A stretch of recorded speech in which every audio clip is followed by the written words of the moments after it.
Good morning and good afternoon to those joining from the East. Welcome to our webinar, Unlocking the Power of Latino Voters in 2024, hosted by the UCLA Latino Policy and Politics Institute, UnidosUS, and Centro Hispano of Reading, Pennsylvania. I am Alberto Lammers, Director of Communications at UCLA LPPI, and I will be your moderator today. Election Day is just 11 days away, and as of this morning, more than 28 million Americans have cast their vote. This is why we're here today, to provide insights into the Latino voters, the second fastest growing voter group in the country, who are poised to play a crucial role in determining the outcome of this election. In today's program, we will focus on three swing states, Pennsylvania, Arizona, and Georgia. Why these states? As we all know, Latinos are not a monolithic group. We chose these states because of the consequential role in the Electoral College and because they represent a wide range of the Latino experience in the United States. Our panelists will discuss the demographic shifts, policy issues, and voter engagement strategies that could shape election results. My colleague, Rodrigo Dominguez-Villegas, the co-director of research at LPPI and director of the Latino Data Hub, will begin the program with a short introduction. He will be followed by Juliana Phan, research analyst at LPPI and co-author of these databases, who will present the Latino voter profiles. Following their presentation, Clarissa Martinez de Castro, Vice President of Latino Voter Initiative at UnidosUS, will discuss the voter opportunity gap, influence, outreach, and the top issues for our community nationally and in these states. After her presentation, we will have a panel discussion in which Michael Toledo, President and CEO of Centro Hispano, will join. Michael will be able to bring on-the-ground insights into the dynamics of Latino voter engagement in Pennsylvania. With a strong community presence, his group has a firsthand understanding of the challenges and motivations of these voters. Before we start, if you have any questions during the program, please use the Q&A function. We will try to answer them during the panel discussion. Thank you. Let's begin. Rodrigo? Thank you so much, Alberto, for that introduction, and thank you, everyone. Welcome. It is an honor to be here today, especially as we stand on the cusp of an election where the power of Latino voters could play a decisive role in key battleground states, but not only in key battleground states, but also across the country, since we will be the decisive factor, not only for the presidency, but also for several competitive districts across the country and Senate seats, and thousands of other local elected positions that are going to be elected on November 5th. Latino voters have been viewed as a monolithic group for too long, but today's conversation will shed light on the diversity within this community, including the similarities and differences in the demographic and socioeconomic characteristics of Latino eligible voters in Arizona, Georgia, and Pennsylvania. And then we'll explore what issues matter most to these voters, what drives their decisions at the polls, and how campaigns and organizations have been engaging with our communities on the ground. Most importantly, with only a few days left, we'll discuss actionable strategies to ensure our voices are heard in this crucial election. But before diving into our discussion, I'd like to take a moment to introduce the UCLA Latino Policy and Politics Institute. We are much more than a research institute. We are a multi-issue research center dedicated to addressing the needs and concerns of Latino communities through rigorous research.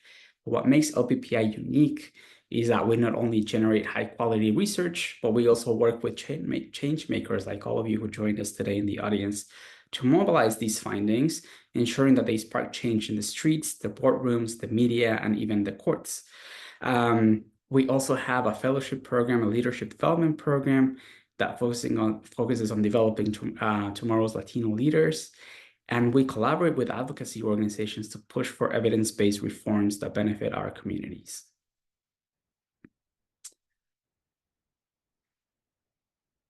And in that spirit of leadership and innovation, LPPI created the Latino Data Hub that we hope that it's a tool for all of you. If you go to latinodatahub.org, you can check it out.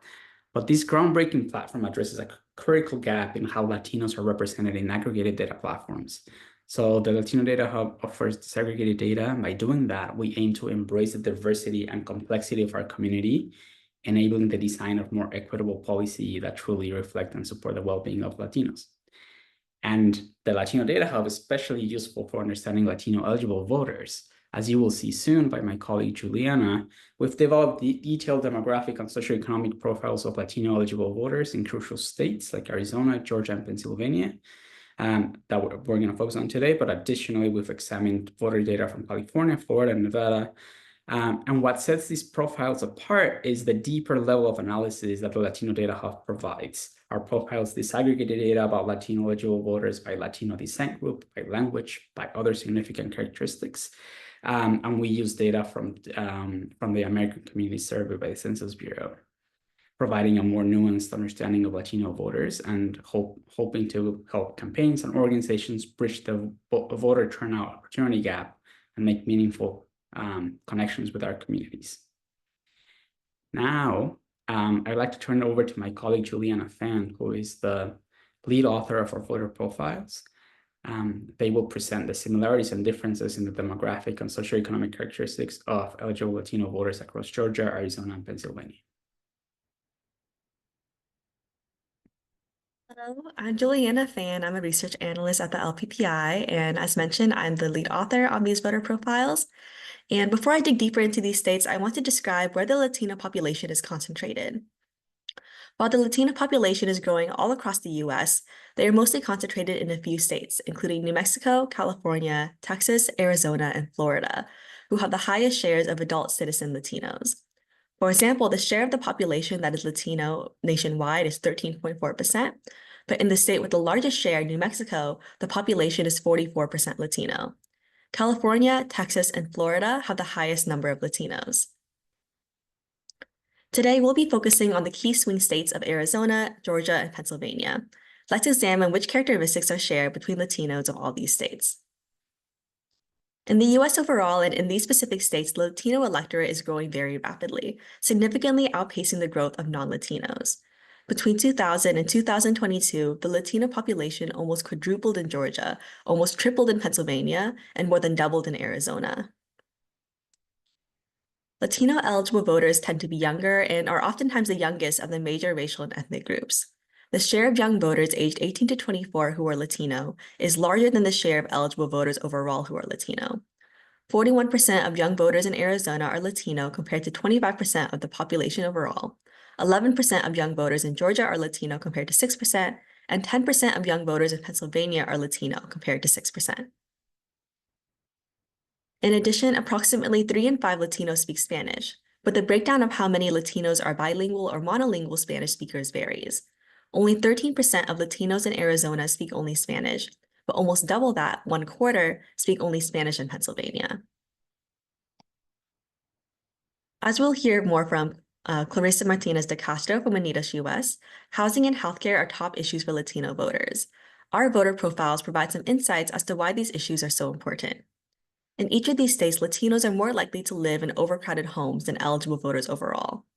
Overcrowded homes are homes where the number of people outnumbers the number of rooms, and they can have adverse effects on health and safety outcomes. Depending on the state, the Latino rate of living in an overcrowded home can be up to 3 times the rate of all eligible voters, such as in Pennsylvania. This rate is highest in Arizona and lowest in Pennsylvania. While Latinos are more likely to be uninsured overall, the rate varies from state to state. Georgia has the highest uninsured rate. It is more than twice as high as in Pennsylvania. Much of this variability could likely be explained by health insurance policies enforced by each state. For example, the uninsured rate for Latinos is highest in Georgia, which is the only one of these 3 states that has yet to expand Medicaid under the Affordable Care Act, or the ACA. However, the Latino population is also very diverse and can differ from state to state. I'll go into some detail on some ways that they are different in these states in particular. One of the most stark differences between these states is the distribution of Latino descent groups. Across the US, the most common descent groups are Mexican, Puerto Rican, and Cuban, but these can differ between regions. The most common descent group in Arizona and Georgia is Mexican, but Georgia has a significantly higher share of Puerto Ricans. In Pennsylvania, Puerto Ricans are the most common descent group. Compared to Arizona and Pennsylvania, Georgia's Latino eligible voters have higher educational attainment. Across all states, the rate at which all eligible voters have attained a bachelor's degree is roughly the same, and the rate is lower for Latinos. However, the rate is significantly higher in Georgia, decreasing the gap in the state. Transportation is one way that eligible voters can participate in political activities, such as voting, rallies, and other events in person. And while public transportation may facilitate movement in some cities, it is often unreliable and inefficient in most parts of the country. Latinos in Pennsylvania are less likely to own a vehicle, which can affect their access to transportation. While across other states, only 3 to 4% do not have a vehicle, Pennsylvania is unique. More than 3 times more Latinos do not have a vehicle. Across all 3 states, median income for all eligible voters is approximately the same. But the median income for Latinos and the income gap between Latinos and other groups varies widely. Except for Georgia, Latinos make less than eligible voters overall. Of note, however, is that this only includes eligible voters or adult citizens. When analyzing the Latino population overall, including non-citizens, we see a similar income gap between Latinos and that population overall in Georgia.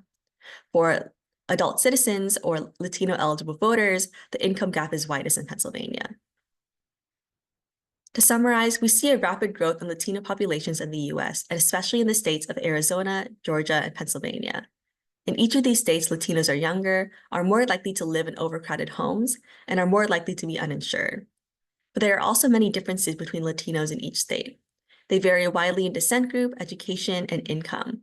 This data can be used to better understand the diversity of the Latino community and better tailor campaigns that can effectively reach these populations. Now, I'll pass it on to Clarissa to discuss her work at UnidosUS, as well as the role that Latino voters will play in just under 2 weeks.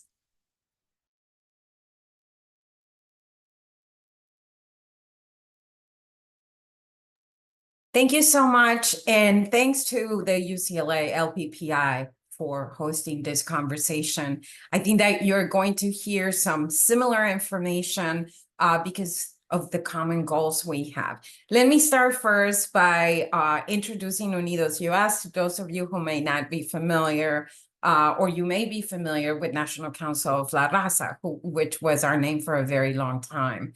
We are the nation's largest Hispanic civil rights and advocacy organization. And particularly where it comes to today's presentation, one of the things I like to say is that we do our work through 3 Ps: programs, policy, and people. In addition to our staff who work in these different areas, we also have a network of nearly 300 community-based organizations who are powerhouses in their own right, as you will be able to see when you hear from one of our speakers later today.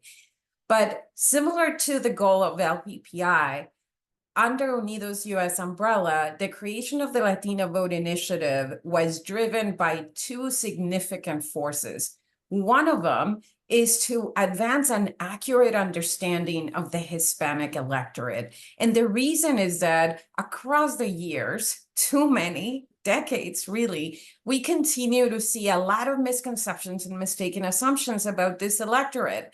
And they have consequences because that leads to ineffective engagement or less engagement with these voters, and therefore less response to the priorities of this community and electorate.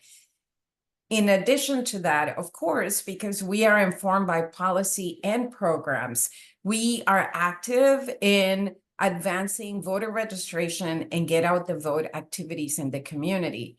This work has led, as with LPPI, to the creation of a publicly available resource, the Hispanic Electorate Data Hub, where in addition to statistics about the Latino voting age population for the last 20 years, you will be able to see as well polling data to see how the issues for these voters may have changed or not across the years in different election cycles. And of course, that work has also led to UnidosUS helping over 1 million voters register across the years, as well as reaching over 500,000 directly in GOTB activities, focusing on new or infrequent Hispanic voters across the country. Next slide, please. And I know that for many of you here, some of the data points I'm going to mention are probably things that you have already heard. But because of the misconceptions about Latinos that still abound, I'm going to go through some of these. First of all, I think that public perception about Latinos in the United States is that the majority are immigrant and undocumented, when the reality is actually the complete opposite. 8 in 10 Latinos in the United States are United States citizens. If you think about Latinos under 18, 9 in 10 are United States citizens. And that is one of the reasons we are also an electorate that it's in constant growth. If you think about those numbers, it's no surprise then that every year there's about 1 million Latino US citizens that are turning 18 and become eligible to vote. But I always want to emphasize disaggregating that. Why?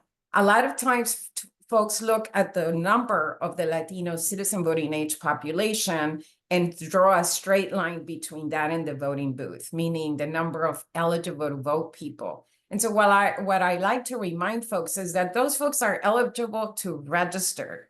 For example, right now, less than 2 weeks from the election, folks who are citizens of voting age, but who are not registered, are not eligible to vote. Right?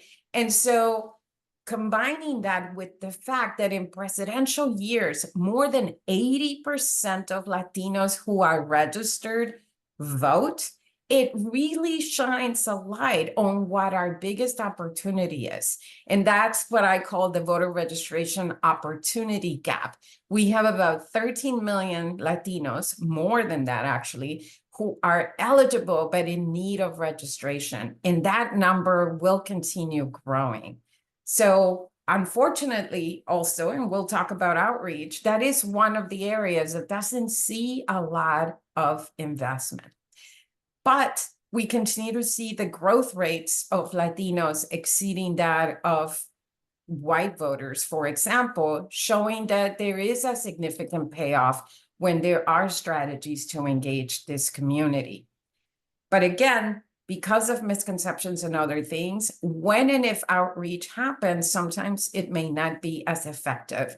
And that includes not only assumptions about what Latino voters may think about things like abortion, or how immigration plays, or which parties they support. And we'll talk about that a little more. Next slide.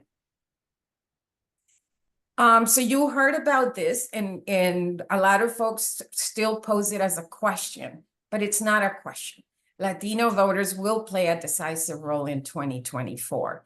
Yes, absolutely, in places like Arizona and Nevada. But when you look at 2020 margins of victory, you see that the number of Latinos who cast a ballot, not the number of Latino voting age citizens, but the people who actually cast the ballot, those numbers were larger than the margin of victory, not just in Arizona and Nevada, not just in California and Texas, but in places like Georgia, Michigan, Wisconsin, and of course, Pennsylvania. Next slide. So it is anticipated, and kudos to NALEO, they consistently put out, we used to both do it, but they consistently put out a projection. So it is anticipated that 17.5 million Latinos will be casting a ballot in 2024.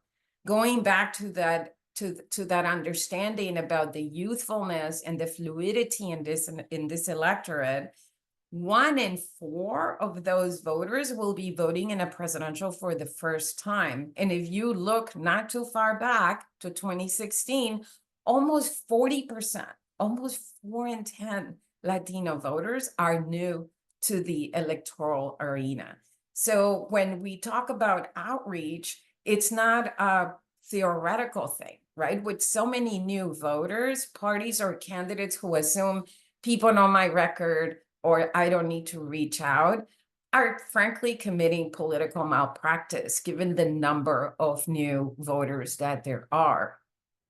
And as you can see here, the outreach figures that you see in the chart, granted, are from the end of August, but based on other tracking polls since, those levels of engagement have risen somewhat in battleground states, but it also denotes how late that outreach happens. And with more and more Latinos planning to vote early in person or by mail, waiting until the last minute really is a missed opportunity. Next slide.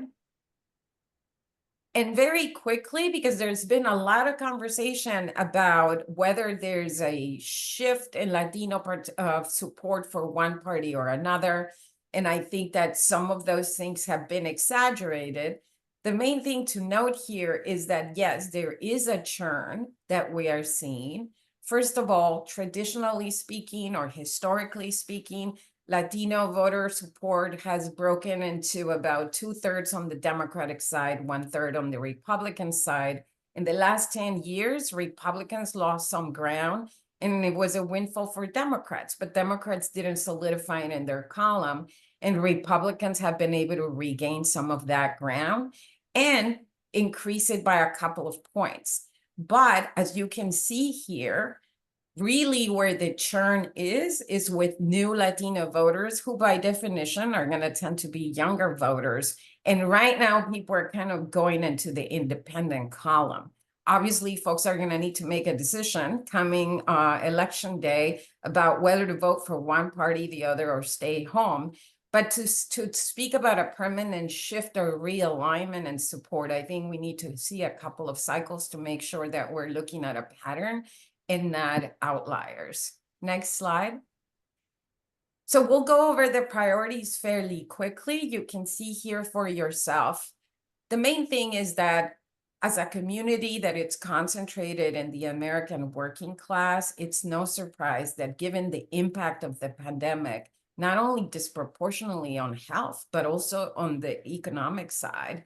And then as people are slowly recovering from that, and not fully yet, inflation happens, it's no surprise to see that the concerns of Latino voters are dominated by pocketbook issues. And indeed, I think that it is fair to say that Latino voters were a critical factor in putting housing on the national presidential debate stage, because this has emerged as a top issue for these voters long before we got to this moment in time. And as you can see, because there are conversations about where Latinos are on immigration and whether they're turning more anti-immigrant or like hardcore or whatever, is that the immigration priority continues to be legality for the long residing undocumented, followed by cracking down on human smugglers and traffickers. Next slide. Quickly, just some comparisons between those national priorities and where things are at the state level. Here, I will emphasize again what is known to all of us, which is that polls are a snapshot of a moment in time and things change. We haven't seen drastic change in terms of these priorities, but there is some reordering that happens. And apologies in some of the words didn't come out across in the translation of this slide, but we'll make sure that you get the proper ones with all the right wording and stuff. So this is Arizona, followed, next slide, by Georgia. You will see that some of the issues may be slightly reordered, but they tend to be the same pocket of issues. Next slide. And here we have Pennsylvania. One thing to note is that abortion was among the top 5 issues in 2022. It kind of went down to number 6 or such.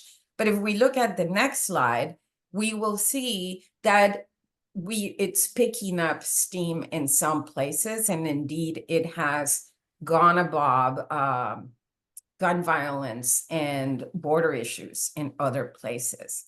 Next slide, please. Last but not least, it is important to make sure that voters have the tools they need, and we have some tools for them to make sure that they have access to not only assistance, but information, as well as nonpartisan candidate guides. One of the things we always hear voters asking more for. And then in the next slide, you will be able to see also links to the Hispanic Electorate Data Hub, where you can find, again, information about the Latino voting age population, about the Latino voter registration opportunity gap at the national, state, and congressional district level, and polling data, so you can do your own comparisons about how things may have changed or not. And with that, I pass it back to my colleagues. Thank you so much. Thank you, Clarissa, Juliana, and Rodrigo. It's time for the panel discussion. Please use the Q&A function if you have questions, and we will do our best to get through all of them. Let's start it. And I'd like to start with Michael. Michael, given Centro Hispano's long history and roots in the Latino community in Reading, Pennsylvania, and the critical role these voters play, what are you seeing on the ground? Well, thank you for allowing me to be a part of the discussion. You know, what we're seeing on the ground is the Latino community in Reading and across the Commonwealth. They're starting to level up. They're starting to become more engaged in the importance of the election and what it means to them. There's a palpable mix of enthusiasm, you know, and apprehension, you know, as election day approaches. Many of the Latinos that we see every day, that we're working with in our community, you know, they understand that, you know, for them, many of them, they feel that, well, they're not that into politics, but they're seeing more and more now that politics are in everything that is important to them. From the cost of living to access to quality education and quality healthcare, to important issues such as immigration reform, given the large number of mixed status families that we are seeing here in our community. These are all issues that directly impact their lives. So, you know, so we're seeing energy around engagement, around education, them seeking information, wanting to get information, trying to get through some of the noise and the disinformation that is out there. And that's the role that the Centro Hispano is playing in being a trusted anchor organization, helping them to get the information that they need so that they are ready to vote their guiding principles and to identify with which candidate best represents their guiding principles. Thanks, Michael. And I have a follow-up question. Do you think the campaigns, both campaigns, are doing enough to engage the voters? Can you talk about some of the local efforts that are actually going in your community? Sure. And quite honestly, I believe that the campaigns are out there, but they're not doing enough from my perspective and what our constituents are telling us. You know, many in our community still feel that they're being overlooked or that their vote is being taken for granted, that they feel underrepresented when it comes to outreach efforts. Now, I will tell you that over the last week or so, we're starting to see the campaigns ratcheted up. We're seeing folks coming into our communities, and we're seeing folks canvassing, knocking on doors, starting to do the outreach that, quite honestly, I would have liked to see months ago. So I think, you know, again, sometimes campaigns fail to engage in culturally relevant ways, you know, whether it's the language barrier or just understanding our community. The Latino community is about family. They want to be reached out to as part of a family. And so I think that's important. So locally, you know, I think we're doing more work locally, targeting our efforts to make sure that our community understands the importance of their vote. And the campaigns have, you know, the next 2 weeks to be able to make the case in our community on why the Latino vote matters and why the Latinos should cast their vote for the party that best represents the guiding principles of our community. Thanks, Michael. Clarissa, the next question is for you.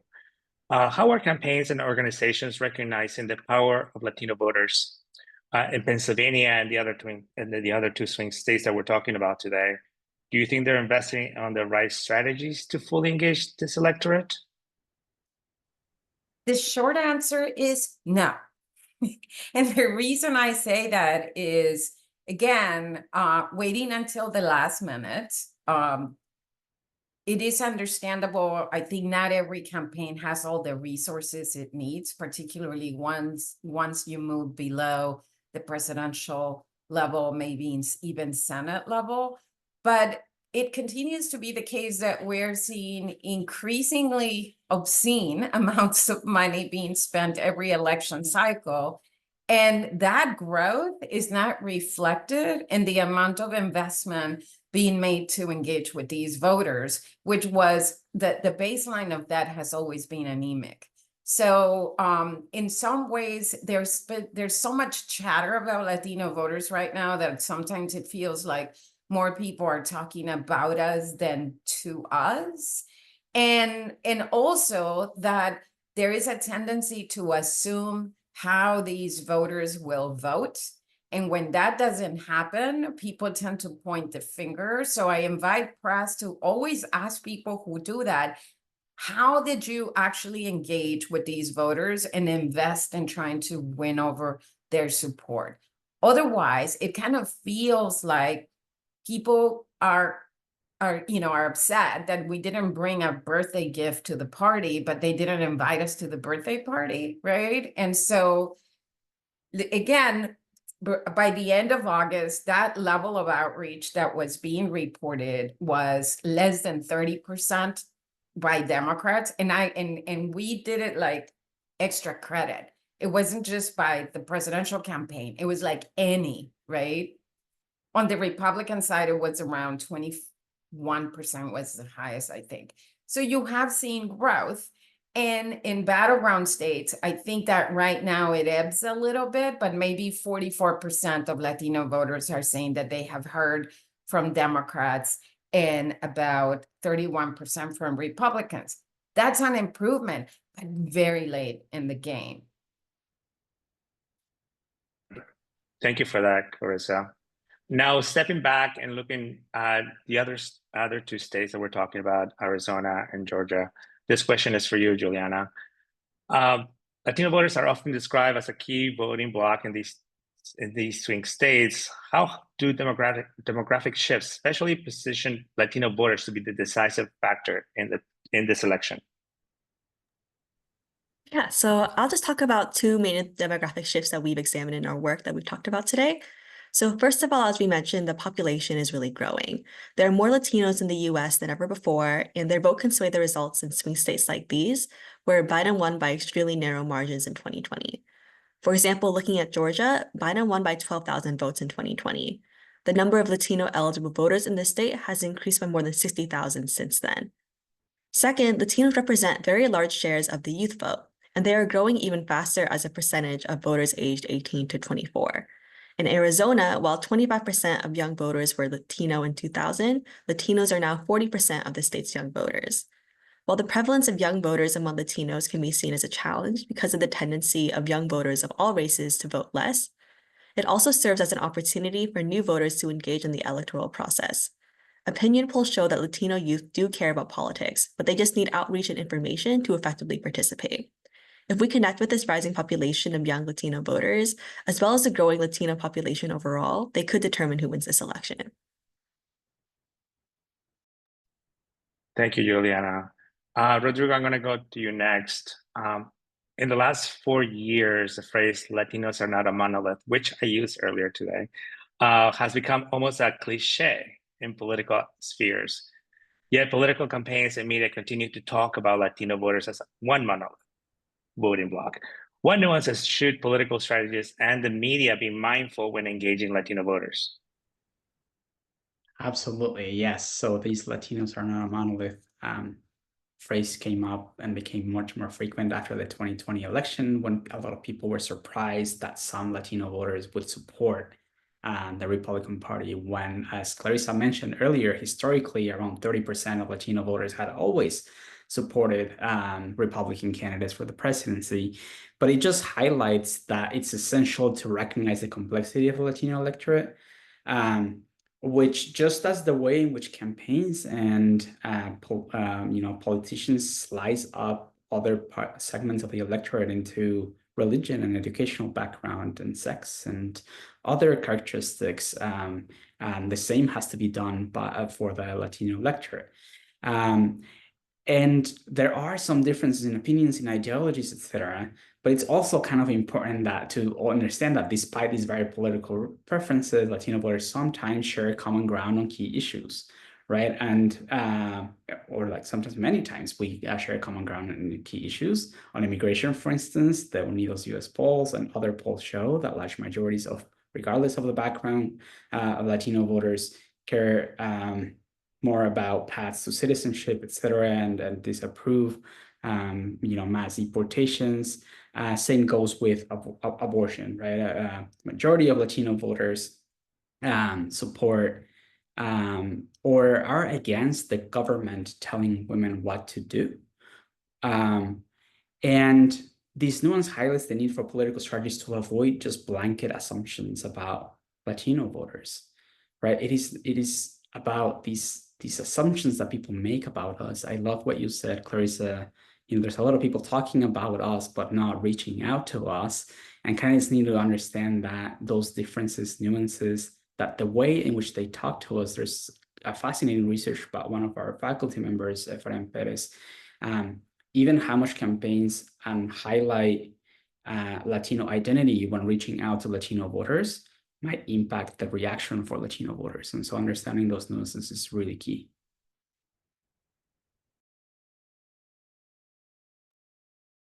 Thank you, Rodrigo. Clarissa, the next question is for you. Have you talked about late campaign investment? Is this because they still don't understand this? I think it's a variety of factors, right? And that kind of applies to everything. I think that a lot of the stories we see are trying to find the one thing that is the answer to everything, and that's just not the case, right? But I think that part of the investment, there were at times it's been because there was the expectation that Latinos were going to vote a certain way. And either that or being undervalued as being a critical part of the winning equation. I think the latter, that they're a critical part of the winning equation. Anybody who looks at data, and I assume these guys have way more access to data than I do, that should be completely clear. That is one of the reasons why this continues to be possible. So I think part of it is expectation that people are going to vote a certain way, which again, it's challenged by the fluidity and the growth and the addition of new voters to this electorate. And then putting more value on other voters. I think that at times, like if I were a Democrat, right, and you look at a lot of polls, including our own, that shows value alignment, you see that there's a lot of fertile ground for Democrats to grow their share of support. But like any fertile ground, you gotta work it, right? And if you don't work it, somebody else can come in and throw some seeds in it. They might not till the whole plot, but they will gain some traction. And that takes me back also to the monolith and non-monolith conversation, that in some ways, I think, first of all, for anybody who works with the Latino community or is Latino, the fact that we are in a monolith is a revelation. It's a little amusing, right? The other thing is that I feel folks have a tendency to overcomplicate things. Yes, if you had all the money in the world and you wanted to do a strategy for Cubans in Florida, as opposed to Cubans in Texas or California, or Puerto Ricans in Florida, as compared to Puerto Ricans in Pennsylvania, be my guest. But here's the thing that is not complicated. Show up. I think that communities will give people credit for showing up, even if you don't have a specific strategy that is one or the other. Subgroup. The reason is if you look at the data, you see that while we are not a monolith, one of the notable things is the great deal of affinity there is on the top issues we identify and on the solutions we see for that, right? So anyway, I think it's those kinds of things, and also what people choose to emphasize with the economy being so top of mind perennially for Latino voters, and particularly right now, not talking about the economy in an effective way that connects with people. I think it's an Achilles heel, particularly for Democrats who have experienced that already, by the way, with the white working class. But now that is they're also seeing that with the Latino and the Black working class as well. Thank you, Clarissa. I'm going to stay with you and bring in Michael for the next question, and I'll let Michael answer first. Are you seeing any efforts to suppress Latino votes? You know, as it relates to efforts to suppress Latino votes, it's in the misinformation that we're seeing on social media platforms. Information coming from the outside to either scare or deter folks from voting. You know, that's where I am seeing information locally in our community. You know, that's where organizations like the Centro Hispano and other organizations are really stepping up our efforts to try to, you know, break down those barriers to, you know, share this is the disinformation, here's the actual information. Centro Hispano is working directly with the county election services to build that bridge so that, again, we can make sure that we are connecting our constituents to the accurate information locally around their voting, where they vote, how they vote, and information regarding their voter registration. So are there, you know, is there information out there? Absolutely there is. And that's why the responsibility of organizations like ours as affiliates of UnidosUS are so critically important. We serve as those gatekeepers, those anchor organizations to address that disinformation that may exist out there for folks that are looking to vote over the next couple of weeks.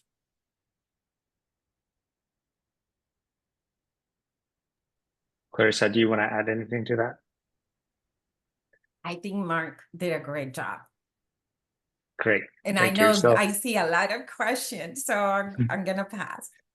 okay. The next one, I'll leave it for Rodrigo and again, you, Clarissa, to answer. Since close to half of Latino eligible voters, 2/3 are native-born English speakers, have not been contacted by either political party, it seems inconsistent to place so much emphasis on Spanish language media like Univision and Telemundo, not for primary media sources for English speaker Latinos in the US. Hey, look, I am bilingual. Yo quiero que me hablen en inglés, quiero que me hablen en español. And the fact that the majority of Latinos in the United States are US born doesn't mean that they do not speak Spanish or that their family members don't speak Spanish. And so our data profiles show that actually half of all eligible voters in all the states that we're talking about today speak Spanish either because they're bilingual or because they only speak Spanish. The other thing is that past research also shows that women in Latino communities vote at higher rates, but also that it's the mothers, las tías, las abuelas, las que juntan a toda la familia, right? And motivate people to vote. And how are you going to talk, you know, many times the older generations in our data showcase that are the monolingual Spanish speakers. But the fact that people are US born is also important to say, you know, there's a lot of people in our family that are bilingual. There's a lot of bilingual or like very, you know, there's a lot of complexity in that.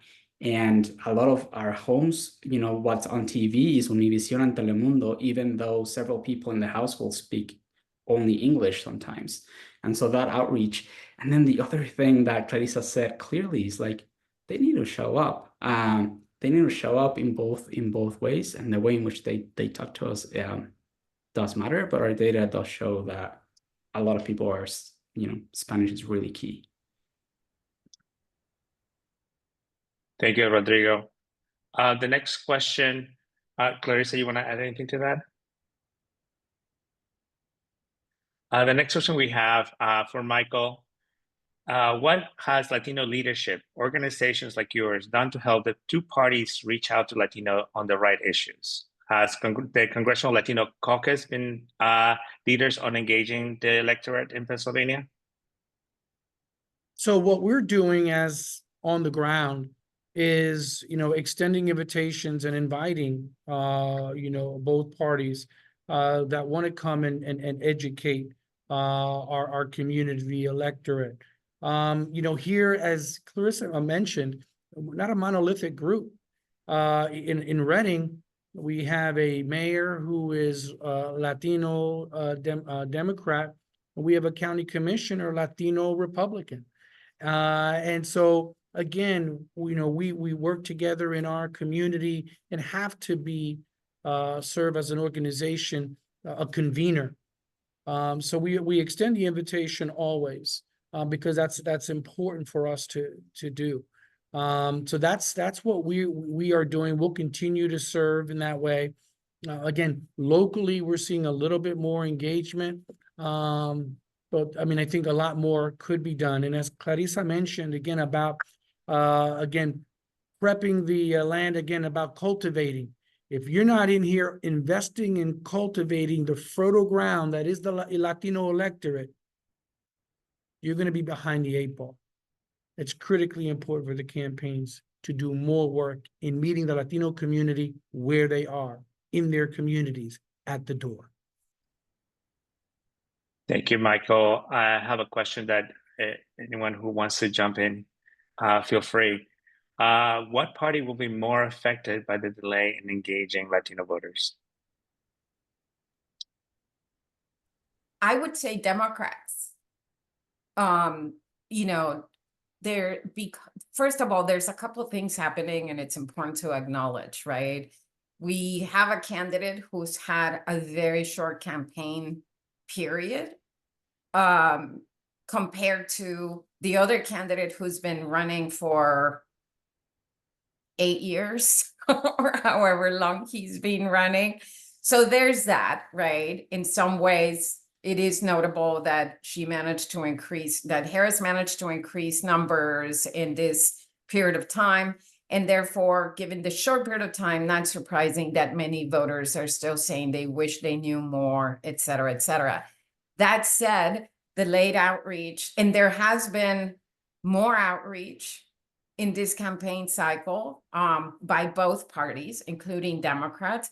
The problem is that the bar was so low to begin with, right? So when it's like more than, it's more than what? It's an important part of the question.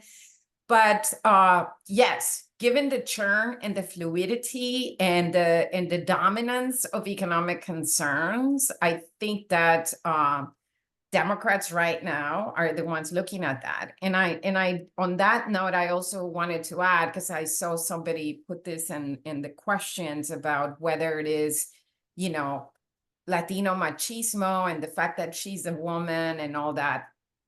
So we'll have some data. We're doing an election poll of actual voters, and we'll have some data on that. But ahead of that, one of the things I would say is that I still remember when Obama was running and people were saying ahead of the election that Latinos would not vote for a Black man.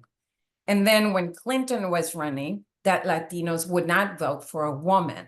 And yet, Hillary Clinton achieved one of the highest levels of support from Latinos, including Latino males, as did Obama, right? And so again, one of the things I constantly find is that whenever we think that we just peg the thing, Latino voters will challenge you on that and say that it's more complicated than that. Thanks, Clarissa. We only have time for 2 more questions. The next one, Rodrigo, is there data indicating Latinas are most likely voting for the Democratic presidential candidate while Latino males are supporting the GOP candidate? Yes, so X Research, which is a partner of ours, they do amazing research about Latino voters, just came out with their poll this week. And what do they show? Harris is doing 16 points better among Latina women than Hispanic men. And that gap is widest among the youngest Latinos, where there's a 29-point difference. So yes, the data is showing, and this is not unique to Latino voters. This is happening across racial ethnic groups. But I think what's really interesting is this breakdown by both gender and age, and that is amongst the youngest Latinos where the gender gap is largest. That doesn't mean that Latino men are supporting Trump. The majority of Latino men are supporting Trump. It's just that more Latina women are supporting Trump than Latino. The other thing I would add is that as opposed to when you look at the white electorate, Latinos are still, a majority of Latino men are still on the Democratic column, right? So there is a gap, but the gap is both on the same side, right? Like, and that's something that often doesn't get said. The gap, when you look at the white electorate, the effect is that people are on opposite columns. And so anyway, it's one of the things about nuance and context that that is interesting. And we even saw that in 2016 when Clinton ran. And again, this is about data, not about being partisan, where I think the headlines were that, you know, Latinos didn't support Clinton or whatever it was, or focused on what may have happened in a couple of different locations. But if you looked across the nation, Latinos in every state, a majority of Latinos actually supported Clinton, right? So it is good to look at where the data shows variance so that we can figure out if there's a trend or an outlier happening, but sometimes those things get missed. Thank you. And our last question is for all panelists. Feel free to jump in. We're seeing record-breaking numbers. You know, just almost 30 million Americans have voted already. How can we ensure that the engagement we're seeing doesn't fade after this election? What strategies can be used to build long-term political power and civil participation among Latino communities across the country? That's a great question. You know, here, and just to concur with what you said, here in Pennsylvania, as of this morning, of the 1.9 million registered voters who have asked for an early ballot, to vote early, a mail-in ballot, 58% of those ballots have been returned, right? 58% of those early ballots.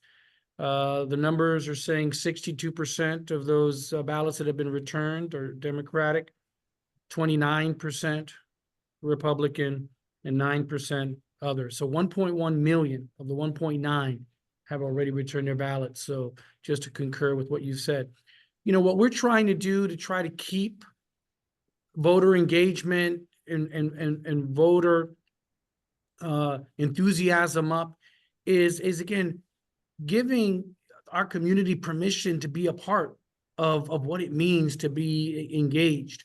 Here we have an initiative called the Love Movement, and love being an acronym for Latinos Organizing Voter Engagement.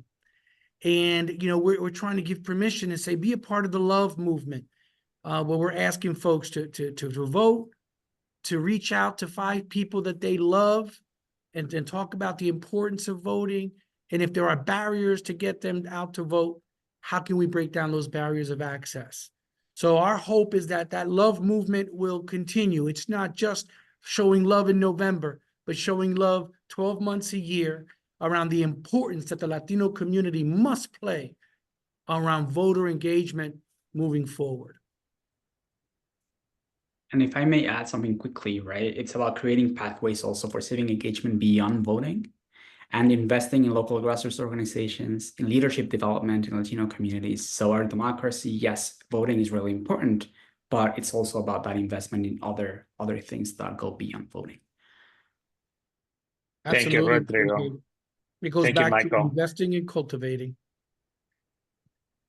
Well, I And want to adding- thank all of our, yeah, go ahead, Clarissa.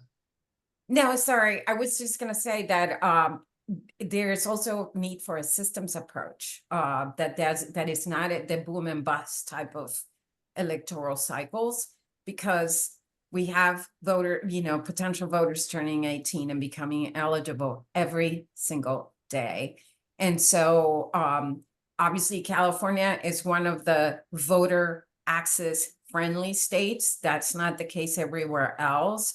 Looking at ways in which we can make voter registration a rite of passage of high school graduation, a way to make sure, particularly for working class voters and Latinos go in that pocket, where transportation or election day scheduling are challenges, to make sure that vote by mail and voting early in person are available in stable ways of voting. Every year, we have to be contending with changes on that and attacks on that to make sure that those things are stable.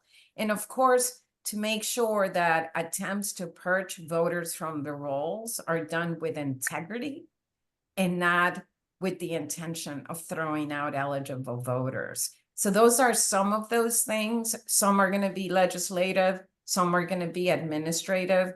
And as Mike said, organizations that are in their communities every single day, like El Centro is, and have that conversation going on, they don't get the credit they deserve.